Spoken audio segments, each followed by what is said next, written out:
Awak tak masukkan lagi duit? Duit apa? Duit kahwin kita lah. Awak belum masukkan lagi. Bulan lepas pun tak masukkan lagi kan? Oh, awak ingat saya tak tahu awak pun tak masukkan juga kan? Habis tu kalau saya tak masukkan, lepas tu awak pun tak nak masukkan. Macam tu? Tak, bukan macam tu. Masalahnya ni tanggungjawab lelaki. Duit tu awak masukkan lah. Lepas tu saya masukkan. Sama-sama lah. Nak kahwin sama-sama, bukan saya nak kahwin seorang. Apa-apa je lah awak ni. Tengok tu. Merokok pula. Dah lah membazir. Lepas tu, merokok tu kan tak sihat. Itu kalau saya beli rokok yang RM18, ya membazir. Ini rokok serudup je, RM4 je, tak bazir. RM4 sehari. Kalau sebulan tak fikir ke berapa? Nah, kira pakai kalkulator. Oh, awak fikir rokok saya membazir lah. Habis awak tak fikir awak punya apa? Makeup lah, kasut, tudung. Ni tudung baru kan, saya tak pernah nampak ni. Kalau awak beli kat Uptown kan senang RM5 je. Ni awak mesti pergi butik lah, apa kedai itulah, kedai artis ni lah. Membazir je tahu.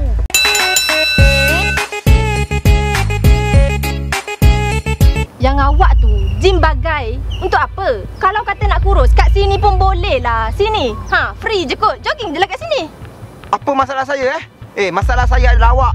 Sebab awak nak pergi semua kedai makan. Nak pergi kedai A, kedai B, kedai C, semua nak. Kalau awak makan bagi habis, saya tak kisah. Tapi awak tak habis. Bila awak tak habis, saya yang makan. Faham tak? Lepas tu saya gemuk. Saya pergi gym lah lepas tu. Masalahnya sekarang ni awak nak salahkan saya pula lah. Sebab awak gemuk, saya yang punca. Ya. Masalahnya kalau nak makan tu, makan je lah. Tu kepuasan diri kita kot. Sekarang ni awak ni sport rim bagai tu beli. Mahal tau tak? Membazir. Saya tukar sport rim sebab kat awak faham tak? Sebab bila awak pergi semua kedai, awak makan tak habis. Lepas tu saya makan, saya gemuk, saya berat. Bila saya berat, kereta rosak, saya tukarlah sport rim. Okey, fine, sport rim. Masalahnya sekarang headlamp. Apa cerita?